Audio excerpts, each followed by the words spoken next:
Welcome back to the Castro Files. Hi. How are you? I'm great. How are you? Awesome. Thank you guys for joining us tonight, this afternoon even, whenever you're catching this podcast. It's our second one. Second episode. Absolutely. First one when Gangbusters was awesome. It was great to see everybody hopefully enjoyed it. I'm Greg Yeah. LaMontagne. This is my wife, Beth. Beth LaMontagne. Beth Castro LaMontagne. There you go. The Castro Files. Aptly named after you. After moi. Yep. It's a great name. I'm telling you. The Castro Files. Great name. So thank you guys again for coming back. Check it out. Episode number 2 of the Castro Files. We've got some fun stuff to talk about. Some fun and creepy stuff to talk about. Some fun, creepy stuff. Fun, creepy stuff. Not funny, creepy stuff, but fun, creepy. Yeah, that's exactly. Mwah. Exactly. Eerie. What do we name the spider? We need to name the spider. Charlotte. Very original, right? On the nose. All right, it's Charlotte. We're going with Charlotte. So we share weird, strange, creepy stories on a weekly basis. Every Sunday, we drop this about 10, 11 in the morning on Sundays for you guys. Check it out while you're having your brunch, if you Your will. brunch or your drive to church. Yep. Wherever you're coming from, you can check it out. Wherever you're coming or going. Absolutely. Please go out, like and subscribe to The Bar is Open with Beth and Greg. That's where we host this. Also, you can like and subscribe to The Castro Files out on YouTube as well. So check that out. We drop these out on iTunes, Spotify, all the places you can find All of them. podcast as well. So again, we've got a couple of interesting stories to talk about. Ew. Mine is a little bit different. So I'm talking about something that like literally everybody has in their house. More than likely. Yes. Multiples Yes. of them, generally speaking. We have lots of them. Right. So and then I've got a little fun, interesting story, creepy story at the end to kind of tie it all up. What's your what do you have tonight? Mine is about an insane asylum in Massachusetts. Nice. Yeah. So we'll get into some stuff here in a Yeah. couple minutes. Absolutely. So I wanted to follow up real quick on a couple of things that we had some questions from last week. And one of them on the Watcher was, has the house been sold or Okay. anything? So this was the creepy house last week that somebody has Stalker, watcher, the Watcher something. like for Yeah. supposedly Decades. generations or Yeah. decades or whatever. But somebody else has the house sold. I looked on Redfin. I looked on Right. what's it, Zillow. I Mhm. couldn't find anything other than 2019 the house was sold, but it's hard to confirm if it was sold to a new person Right. or whatever. I'm 'cause sure it was sold to a new person if it was that recent because they that's bought kind it. of what I in- was thinking. Yeah. Yeah. So that's but I couldn't confirm like So here's what I wonder. I history. wonder if they told the people that bought it, since they were mad at the people before them that didn't tell them well, when I they think bought this it. stories are been around for a bit. Yeah, but just because the story's been out doesn't mean the person heard Yeah, it. yeah, I don't know. So it's interesting. Mm-hmm. So you got to check that out. Maybe a realtor friend of ours could dig into it and find it. We have several. 657 Boulevard. And that's the address for the property. So, and then on a follow up on the ghost called Betty, Mhm. real quick. Someone asked if they had a brother or sister that was living. I think they did. I think it's We the did a little bit of sister. homework. His sister wrote a book. Now Yeah. I can't remember because it was several days ago. Right. I think it was a book that they wrote Yeah. about Yeah, her the sister whole or something episode. like that. Yeah, So yeah, so there is some history. There's some family that still lives here. I don't remember what town it was again. it was. Oh man, I keep wanting to say Katie, but that it wasn't. wasn't Katie, but it was It's in in Texas, Texas. It's in Texas. So and I can't remember. you can the go name find of it out. Check them out again. The ghost called Betty. It was an interesting one. So on with the stories. You ready for this? But tonight I am. All right. So mine again is a little bit different. So I'm going to Okay. start talking about a particular item again that everybody has in their house. God. And there's always historically been kind of like growing up, Right. right? We've always had a fascination with these things. I think even dogs have a fascination. They haven't seen themselves before, Oh, okay. right? And or like it's an interesting thing if Babies. you think about babies it. definitely do it Babies, too. Mhm. right? If it's the first time they ever get to see themselves. And what am I talking about? I'm talking about a mirror, right? Right. And mirrors in general. So it's one of those kind of creepy situations that there are so many kind of historical connotations to it, right? Back in the day, how it's made, where they come from, they're passed down generation to generation. They can be super ornate or as simple as like a little My one that little we wooden bought. one. Yeah, that like I trim my hair with Or or I put my whatever, mascara right? Or on put with, your right. mascara on, right? So absolutely. So I'm gonna read through this story. This is in House Beautiful magazine or .com, housebeautiful.com. And I always link these in the show notes so that you can go directly back to them. So are antique mirrors evil and creepy, or are we just superstitious? Superstitious. Okay. And this is by Hadley Mendelssohn. And this is published back in June of 2021. So, mirror, mirror on the wall. The evil stepmother demands red rum. The haunted little boy writes, double, double, toil and trouble. Cries Macbeth's witches. Bloody Mary. Everybody knows that one, right? Bloody Mary, Bloody Mary, Bloody Mary, right? You say that in the mirror. I've never done that. Yep, because you're freaked out about it, right? The little kids chant until they're sufficiently scared. What do these incantations have? All have in common? Mirrors, of course. You're probably familiar with the classic scary movie murderer in the mirror trope, or the good old jarring and dysmorphic funhouse circus hall of mirrors nightmare, which we all know. Remember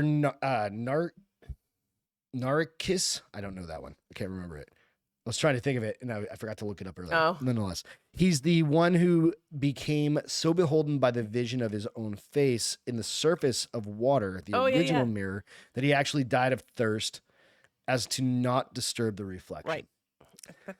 And more recently, in the age of the internet, eBay developed an entire section dedicated to anything haunted. Really? Which I want to dig into that. Maybe we just buy a doll. No, we're not buying anything haunted. With plenty of buyer beware cautionary listing titles, with mirrors dominating the list of items up for grabs. And don't let me get started on Reddit. That's what the author says. So for now, we see through a glass darkly. 1 Corinthians 13:12. So why exactly do mirrors, and especially antique ones, have such a twisted reputation? Well, there are a few reasons. Curious, I went digging to learn more about the cultural, mythological, and historical customs around mirrors. Plus, obviously, I needed to know if this had any bearing on decorating with antique mirrors. Yeah. Right? Yeah. Go to You've seen those stories. People pick up things at an antique store, and the next thing they know, they have a haunting. Right. Well, we're going to be setting up a new set for this show specifically, and it's like, I drive by Goodwill, right? And you're like, do I pick up a couple chairs there? Or do I have to go to like the new store and pick up new stuff? I mean, it depends on how old the chairs are too. I know, but it's a kind lot of one of times those things it's you the think about, antique ones that you have to be weary of. Is that basically inviting evil spirits into my house? Is kind of the question. Maybe you're just superstitious or curious like me about all things haunted, and we are. Pencil. Oh, there's a pen right there. Perfect. Need a piece of paper? No, I need to put my hair up. I'm hot. Oh, sorry. These lights are hot. Or perhaps that you have a burning need to know what folkloric origins of cursed mirrors tell us about our values and fears as a society. Either way, read this. We're going to go through the story before you pick up an antique one. Legends, myths, and superstitions about mirrors. Okay. According to D.D. Woods of Black Cat Curiosities, Art and Antiques, the ancient Romans believed that mirrors or any reflective surface were a reflection of the human soul, and they must not be misused, or something terrible could happen to the soul, and the soul could be lost. Okay. Many cultures around the world feel that mirrors are portals to other worlds, predictors for the future, and windows to the afterlife. Perhaps it's something about being witnessed and duplicated, because technically you're duplicating. Right. And you really think about mirrors are interesting because it's the only time you see what other people see of you. You've never seen the way you. But we probably don't even see ourselves. I'm hot. This light's hot. Don't see ourselves the way others see us. Right. Either, so Absolutely. So that validates us. Perhaps it's something about being witnessed and duplicated. I said that both validates us and makes us feel uneasy. A mirror makes so much visible, which begets questions of what is invisible. And they can convey both truth and illusion. To take to, in quotes, take a cold, hard look in the mirror is to be honest with oneself after a period of denial. But, in quote, smoke and mirrors are a trick. Is any other home good so extremely duplicitous? Other superstitions, a broken mirror is said to bring 7 years of bad luck. Correct. Everybody's heard that, Yep. right? Why 7 years? It would take 7 minutes maybe to clean up the mess without drawing blood. Those shards of glass can be difficult to spot, and a mirror can be expensive to replace. So why were they super valuable in 17th and 18th centuries? New York Times reporter Wendy Moonham goes as far as to say that in that era, a mirror was the ultimate status symbol. Louis the 14th set the example by installing a spectacular hall of mirrors in Versailles. After that, displaying mirrors was a mark of refinement, power, wealth, and self-confidence. And then Stevie Nicks quote, "I really wanted you. This will leave you haunted in your mirror." I don't know. Whatever. I'm not a big Stevie Nicks I'm fan. not either. I'm sure it's in a song Kind of that goes we. over me. It's all good. But don't fret too much if you do crack or break a mirror. Good old Snopes rates the veracity of this superstition as a legend, not fact. Thank you, Snopes. Do we want to push it, though? I mean, that's kind of the question, right? Yeah. Do you really want to push something like that? Do we want to chance it? So just think real quick about our house. We've got, aside from like handhelds. Well, so we automatically have them in 3 bathrooms. 3 bathrooms. Right. Right. And then we've got one in the hallway downstairs as you go down the stairs. Right. We've got one in the eat-in dining room little area, kitchenette, whatever you want. Got one to the garage door. One to the garage door. We've got them all over. Yeah, when you really think about it, do you look in any of them that often? I do. Do you? Well, before I leave the house. Well, yeah. I guess that's really that's like the one time. Like, okay, I'm like, good. do I have anything on my face or something like that? I'm presentable. Right? Absolutely. So, they say so. Snape's, like I said, rates the veracity of this superstition as legend, not fact. Although their post then go on to give in-depth advice about how to rid yourself of the 7-year curse. Okay. One of the tips being to not to touch a shard of the broken glass to a tombstone, and we can't confirm this actually works. And that we all have just a tombstone readily available. I mean, I don't even know there's a graveyard around here. Well, there is. I'm sure. On Hebner Road, but I don't know. I mean, I'm not going to take a piece of glass over there, broken mirror over there. Yeah. Many spiritualists also believe that a broken mirror in a house will attract bad energy. They don't exactly look pretty, so I won't argue the point. Little wonder that some secondhand resale sites have entire sections dedicated to them. It is, after all, a little creepy to look at your fragmented self, particularly if you are already feeling a little fragmented emotionally. All right. The psychology and symbolism of them. Have you ever seen a puppy look at its reflection in the mirror? Right? It usually barks out of fear or confusion. Though we're now used to seeing ourselves, it can still be strange. It can be strange, right? Right. In fact, there's a phobia known as aistrophobia. I probably got that wrong. Aistrophobia, I think, which refers to an extreme fear of seeing your own reflection in a mirror. And another phobia, spectrophobia, is a fear of seeing ghosts. In the mirror. In the mirror. Okay. Well, I think that's just a fear of seeing ghosts, period. Combined, these amount to a fear of seeing ghosts in the mirror. So astrophobia and spectrophobia. If you ever see shadows dance across a mirror and ask yourself if you saw something move out of the corner of your eye, you can probably understand why this is unsettling. Mirrors show us ourselves and show us what's behind us. That's always the spooky part, right? Like you can be walking down the street, be fine. Right. Put a mirror, you're constantly going to be looking behind you. Yeah, I could see that. Theoretically, right? Because you'd be like, what's behind me? Right. You can just be walking down the street and curiosity kills the cat. You're just going to look behind you real quick anyway, right? I mean, that's just kind of a natural, I think, self-preservation kind of situation, right? Exactly. Yeah, absolutely. So what if we were not alone? Mirrors conjure up these existential thoughts and fears. In fact, it's quite hard to talk about mirrors without spiraling into the philosophical realm. Suddenly, your sentences are tumbling and twirling down a hallway of poignancy when all you were trying to do was explain what you saw. Mirrors can also distort perception. the bendy mirrors in a fun house, right? And we all know what that leads to. When we're shopping vintage or purchasing an antique item, we rarely have no idea where it came from. And since it's an inanimate object, it can't tell us, right? So you never know the history. It's like there's you can go and look at haunted bookshelves or chairs, right? And we'll talk about a couple mirrors here in a bit. Yeah, or dolls or all sorts of stuff, right? When we're shopping vintage, purchasing, I already said that. So a used sofa could have something gross or creepy occur on it in the past, but a secondhand mirror was a witness. What if a really bad person used it to apply makeup every day? Maleficent glaring into the surface, or if it was passed down within a family or just keeps getting plagued by tragedy.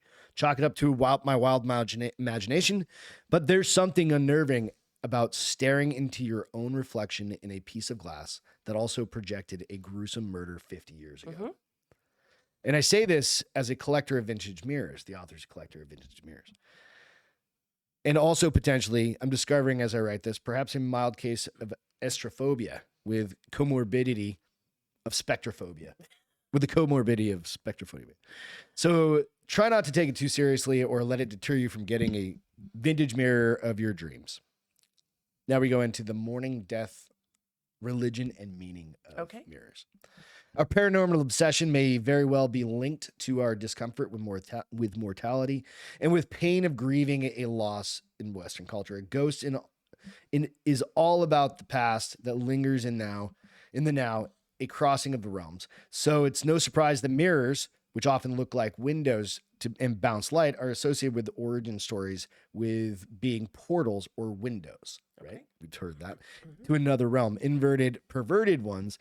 Mirrors as portals were conceptualized perhaps as a way to explain mysterious and unexplainable events or circumstances pre-science, before we knew some of this, right? And I think there's still a lot to be learned about a lot of this stuff, right? Creating a narrative around a particular event helps us make sense and thus control it, which ultimately minimizes fear. According to Christine Quigley of In the Corpse History, it was common for people in the Victorian age to drape a cloth over mirrors in the homes of those who recently passed. Oh, interesting. Similarly, the post-mortem photo was just one aspect of an elaborate mourning ritual that often involved covering the house and body in as much black crepe as one could afford, as well as more intimate acts like washing the corpse, watching over it, and accompanying it to its gravesite. So paying attention, be mindful of it. Early photos were sometimes referred to as mirrors with memories, and Victorians saw photography as photographing the dead as one way of preserving the memory of their family member. Photos of the dead were kept as keepsakes, displaying in homes, sent to friends and relatives, worn inside lockets, and even carried as pocket mirrors. Reports Bess Lovejoy of Mental Floss in their deep dive on postmortem photography in the Victorian era. You've seen pictures of like Jesse James or whomever, right? And they'll have coins on their eyes or weird things like that, right? So think about that. It is a virtual mirror looking back at them, right? So in the Jewish faith, a common custom with while sitting Shiva, a mourning ritual, is covering up all the mirrors in the home. This is a gesture of humility, the opposite of vanity. Death is outside of our normal day-to-day scope of life, and so the customs and rituals put in place to honor those moments and mark those events as elevated is a way to respect those no longer with us. The same is true for all rituals, really. They bring us outside of ourselves and closer to the spirituality and community. So this is where we get into the antique part. Antiques, art, and culture today. The fixations don't stop with traditional customs or even death. The Santa Barbara History Museum currently has an exhibit called, you guessed it, The Haunted Mirror. In it, a wall of vintage mirrors beckons visitors to the past with a doorbell, through which the observers can experience a visit from a ghost. The historical characters summoned by the doorbell tell stories about their life. So this is obviously, it's made up, right? Right. But they tell stories about their lives, and it's part of their the museum's main exhibit. Another example of an artist exploring the haunted mirror phenomenon is Eric Oglender. His previous work includes Craigslist Mirrors, a popular Tumblr site that was published the book in 16. Similarly simple in conceit, it consists exclusively of screenshots of listing people selling mirrors on Craigslist. So, if there's a reason you're just randomly selling mirror, like we have a really big mirror that I would sell if I was like, like I wouldn't just toss that out. Right. It was expensive and everything else. It's beautiful. Right. And it's awesome. But if we didn't have a place for it, maybe you sell it. Right. Right. If we downsized and there wasn't a room for it, right. I'd sell it. Maybe. Right. For a pretty penny. Right. So despite all the hoopla and perceived spookiness, antique mirrors can actually be some of the most valuable collectibles. Sometimes it's because the piece is rare or may have a particularly noteworthy history. But mirrors are also timeless and beautiful, which makes for a good family heirloom that will live on through the years among many different styles and varying environments. You can make a mirror fit kind of anything depending on right?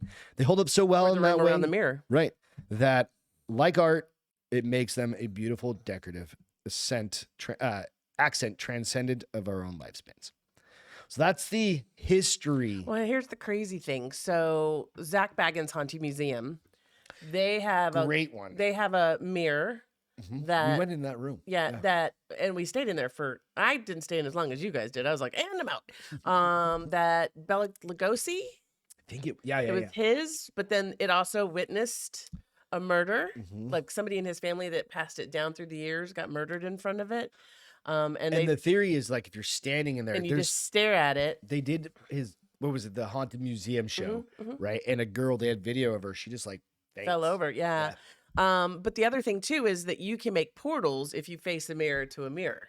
Yeah. Because it's just replicating mirrors. Have you ever done that? Like I've never done that. Well, like you know how a lot of medicine cabinets have the mirror on them? Yeah. And like you kind of just open it and you face it to the other mirror and it just goes on and on and on. Now you just opened a portal. Right. And spirits are gonna come interesting. So be mindful. Cool. Yeah. So the lady in the mirror, this is a quick story. And real quick, I wanted to share this one. Because that's really... It's a lady in the mirror. That's a lady in a mirror. This is the story's going to be about a different lady in the mirror. But could you imagine seeing that in the mirror? Like you turn around and you're like, I just had to share that with you. Yeah, that'd scare me. So this story is about the Sierra Nevada house that I think has been closed since. I looked it up. The pictures say now closed. I couldn't find anything. Okay. It could still be. I may have looked at the wrong one, but I'm fairly certain this is the Nevada house, the Sierra Nevada house. So the lady in the mirror, you happen to be exploring the sites of California, mountain range, Sierra Nevada. Careful where you stay. This is on backpackerverse.com. Here's a creepy story that happened to me when I was visiting California. This is what the author said. So this was updated February 9, 2020. While visiting, we decided to stop at one of the quaint hotels at the foothills that feature a restaurant and an old-style saloon, much like the picture you're seeing. The hotel was simply called the Sierra Nevada House. I didn't know much about it at the time, except for the fact that it looked like a nice place to stop for the night, or so it would seem. After we had checked into the hotel, my brother and I went to the bar for a couple drinks. Besides us, there weren't many people, a couple at the table and a lone man sitting at the bar. We approached the bartender, who seemed friendly enough, and she served us a couple of beers. I noticed afterward that the bartender looked confused and seemed to be eyeing for something around the bar. I asked her what was she looking for, and with a matter-of-fact tone, she responded, Isabella must have moved the salt again. I asked if Isabella was another employee, and the bartender replied that Isabella was the name of a spirit that frequently moves things around the bar. Interesting. I'm not one to believe in supernatural forces. Up until this point in my life, I had never witnessed anything paranormal, so I shrugged this off, thinking the bartender was a bit nutty or superstitious. As a lot of times you would, right? Totally. So after a couple of beers, I eventually had to use the bathroom. While walking back, something happened that I can't quite explain. I paused in the hallway to look myself in a long mirror, and in the corner of the mirror appeared a woman in a blue dress. I quickly turned around to find that I was the only one standing in front of the mirror in the hallway. When I turned back around in the mirror, a woman appeared again, only this time it was in black and white. Oh. I quickly jumped away from the mirror and looked up and down the hall, no one there. I tried to calm myself before I walked back down to the bar where I told my brother what happened. The bartender chimed in that it was indeed Isabella who I saw in the mirror. She said that the spirit was once a member of the kitchen staff who caught her lover in bed with another woman in the hotel. Once confronted, she was pushed off the balcony, which you can see just up on the top here. Oh, you pushed her off? I guess, yeah. Pushed out and fell to her death. Ever since then, she's been haunting the staff and customers, moving items or appearing in the long mirror I had seen. After the bartender was out of earshot, I convinced my brother that we needed to find another hotel. Even while sitting at the bar, I had the feeling that someone was watching me. He, of course, called me crazy, but we left nonetheless. Oh, wow. So, and you cool and me, little I would have been like, I'm story. going to go stay there. Yeah. Guys ready to leave, and I'm like, where is this? Right. Can So we this is the please go? Nevada Hotel. It's pretty cool. So, yeah. So that's the history of mirrors and the lore of mirrors. There's a lot that goes into it when you really think about it, right? Right. And they date back so long. They do. You don't know, like you said, you don't know what this mirror has witnessed. Right. I'm gonna look and see if I can find out like when were mirrors initially first produced. Yeah. First invented. Probably would be pretty early. So it says reflective surfaces made of polished obsidian are the oldest mirrors in archaeological record, dating back as far as 4000 BCE. Oh wow! The first evidence of mirrors in BCE before Christ. But what's the E? I can't remember, but it means something. The first evidence of mirrors as grooming tools dates to the 5th century, so about 480. Okay. In illustration, BCE. I'm sorry, that would be 400 before Christ. BC. Right? Yeah. In illustrations of elegant Greeks gazing at hand mirrors, these illustrations are found on antique pottery. Interesting. So probably look. They've been around for a while. I used to remember what that meant. Can't remember it anymore.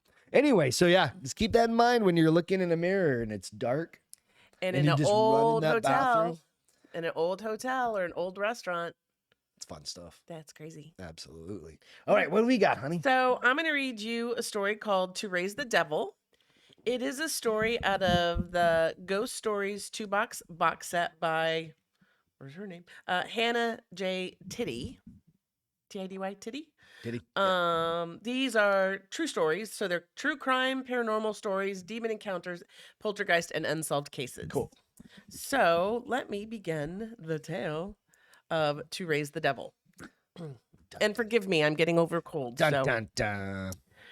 Numerous ghost stories are about sightings of single apparitions whose tales begin with some horrible or traumatic event, resulting in a tragic end, souls confined to the location where the vile crimes took place.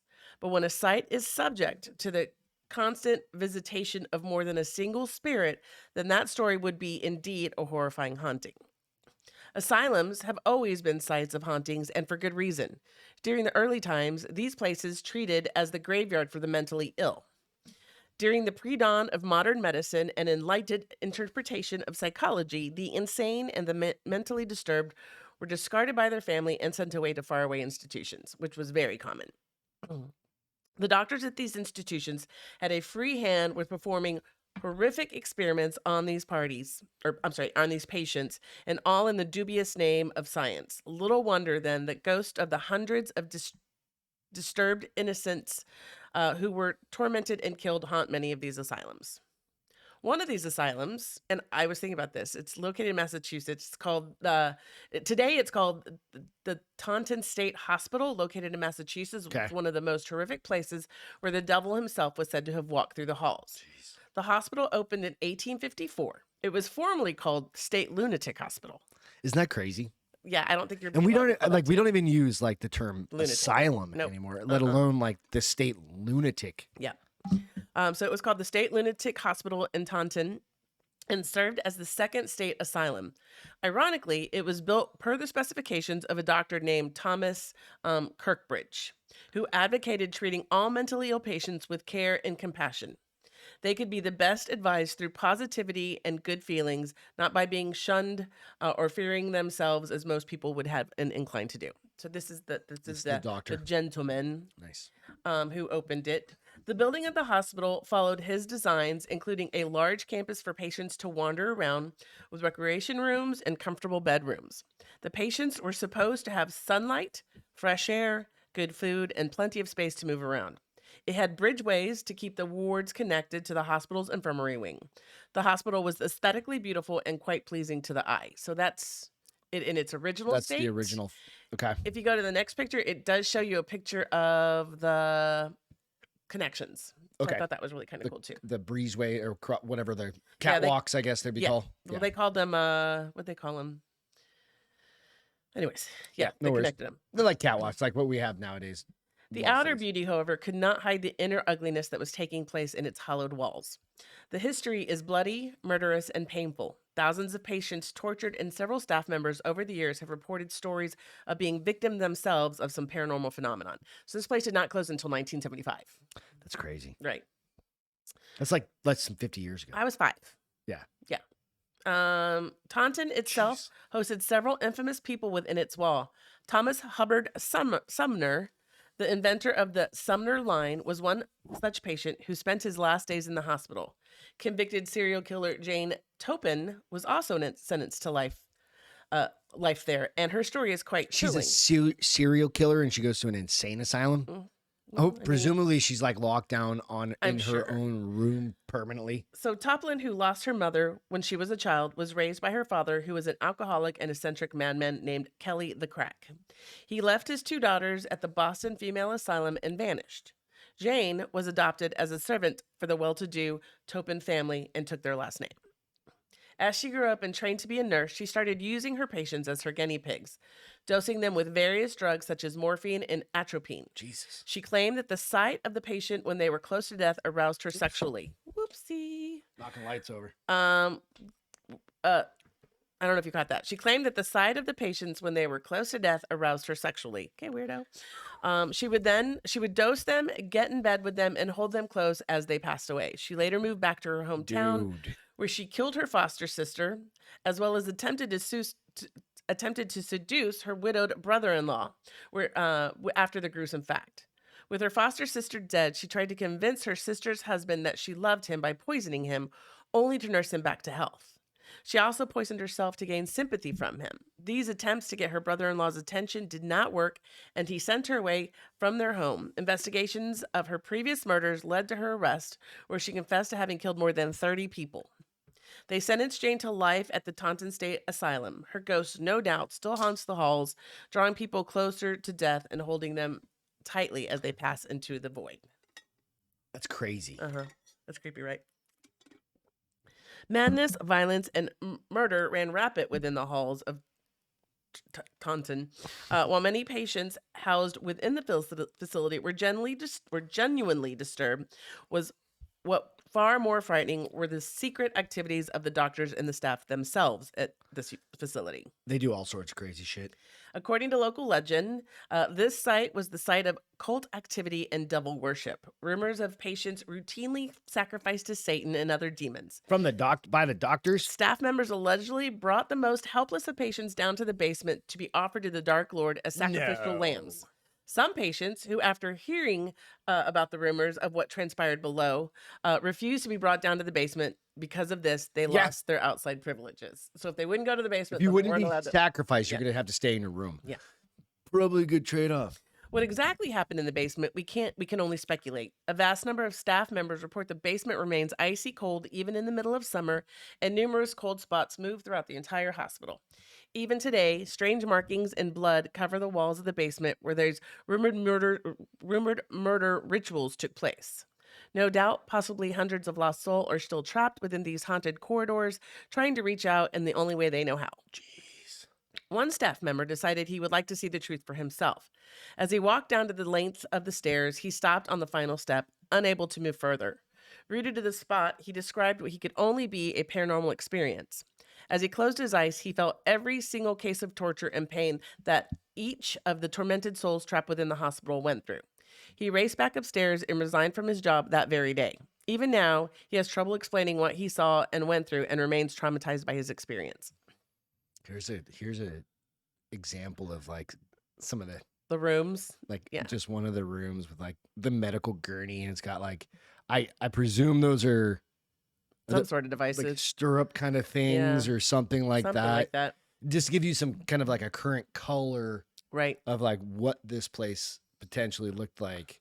We've got a couple others here in a minute, but yeah, it's creepy. This hospital isn't the only thing that haunts the people of Massachusetts. The woods that surround it are just as terrifying. They've got to be. Allegedly, satanic rituals have taken place there as well.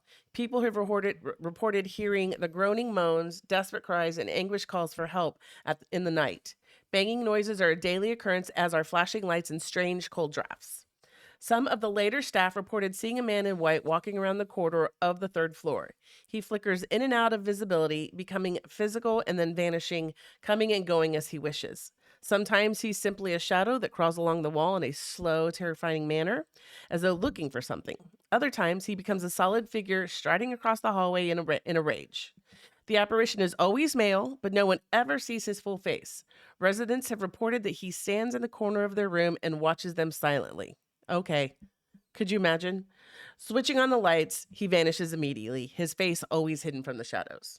Yeah, try to get better while there's a creepy dude standing in your corner. Dude, no. I'd be like, can I have some more morphine, please? Right? I'm in like, pain. I just need to go to sleep. I need to be knocked out. I mean, I don't know what else you do. Jeez. Get the heck out. Could he be one of the many victims who was tortured and killed at Taunton? Or is he the devil himself waiting to ensnarl unsuspecting victims? Or maybe just like some sort of evil entity, like super evil entity. Something. Who knows, right?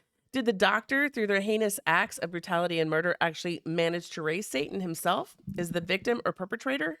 Or perhaps even both? We can only speculate. Jeez. The cemetery is also quite a haunting sight. One resident reports a chilling story. A patient managed to escape the halls. He ran out of the facility, but tired quickly and unable to run any further, he decided to wait the night out in the graveyard. It seemed to be a good idea because no one would think to look for him there within the grounds of the hospital itself. As he crouched near a tombstone, he felt the cold, icy grip of a hand holding his shoulder tight enough to bruise it. Thinking someone captured him, he threw his arms up, turning around to face his captor, only to see that there was no one behind him. A second later, a whisper murmured into his ear, "Leave, leave."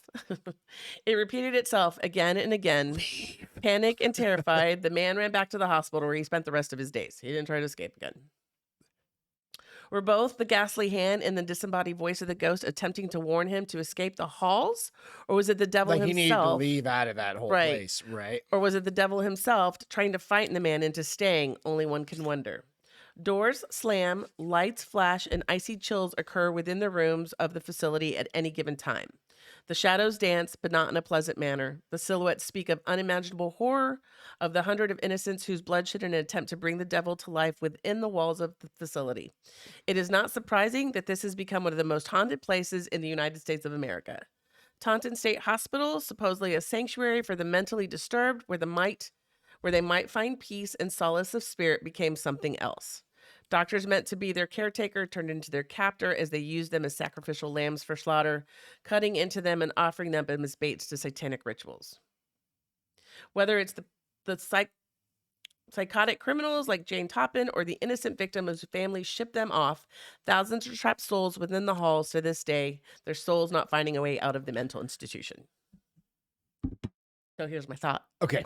We're in New Hampshire. New Hampshire. In October. Go check it out. I don't know where this place is, but we should see how close. Joe will go. So this is another picture. It's so pretty. That's what's so crazy. Visual of it. Yeah. I mean, they made these facilities beautiful. Well, they spent hundreds or millions of dollars. And they were beautiful until they started like torturing and murdering and killing everybody. So you can still have a beautiful building and be like hurting people. But you also go back and you think, okay, so medical science back in the day, like, I mean, not talking 1975, right? No, like in the even by 1700, like this opened, what did I say? Even 17, by today's standards, like 75 would be kind of crude, not 70, but 1854 like, is when you go back to like 1854, like there was a lot of experimental stuff going on, and lobotomies, and you think about all the horrific stuff that they. I mean, it's that. How do you learn? And if you have people that See, even back then, that's one of the sad things. Even if you had somebody that It's all in the name of had a science. mental condition, Right. right? They would be put into those asylums because the family didn't want to deal Well, with people. here's the sad thing. A lot Right. of time they were an embarrassment to the family. That's what I mean. So Yeah. they would drop them off. Yeah. So if you had somebody with Down Whether they syndrome got better something or like that, not, that's they would go with the we'll come back for you when you're but they better, just and then never do, come back for you. right? And it's sad. It's a very, very sad Mhm. reality. That's how it was back then, right? So you go, okay, now that on top of you have Murders and batshit sacrifices. crazy doctors Yeah. that are like, we have carte blanche to do whatever Right. we Because want, nobody's coming back. We don't have to permit. and We we're don't have to paid ask by permission. grants or by the state or by early medical Yeah. companies Or wealthy people who drop their kids Donate- off. Let me donate some money so that you Right. take my kid from me. you know, and you think that it's insane to Yep. think about that. It's creepy. It It's is. It really, is really creepy. creepy.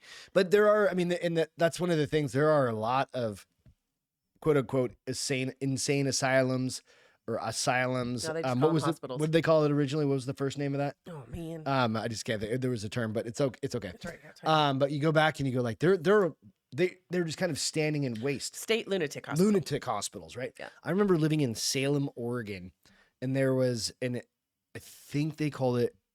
This is back, like the early '80s. hmm I think it was early '80s, something like that.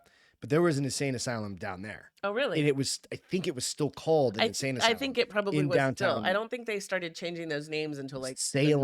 the I 90s. think it was Salem, Oregon. I've lived in a lot of places. in Yeah, my you life, have. but I think it was Salem, Oregon, where they had that.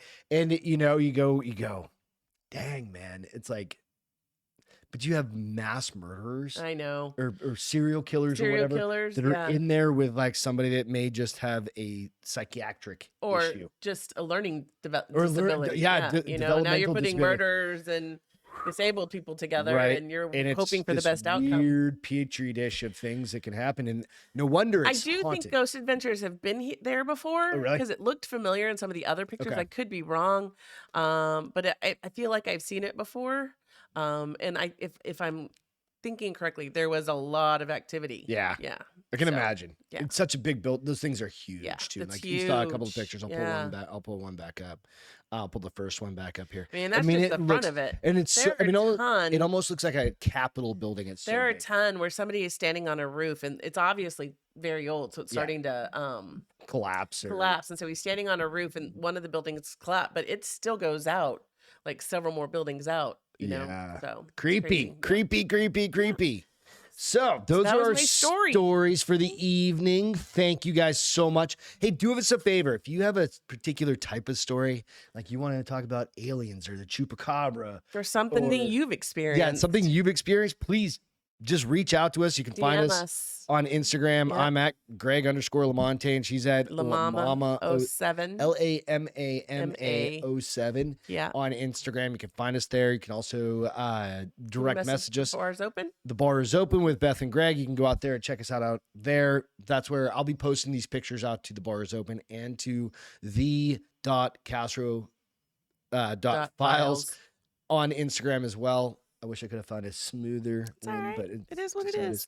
But you can check us out anywhere and give us a little love if you don't mind, a little like and subscribe. Little thumbs up and subscribe. Absolutely. Yeah. And then just real quick, lastly, is just we started us and a close friend of ours that does another podcast as well.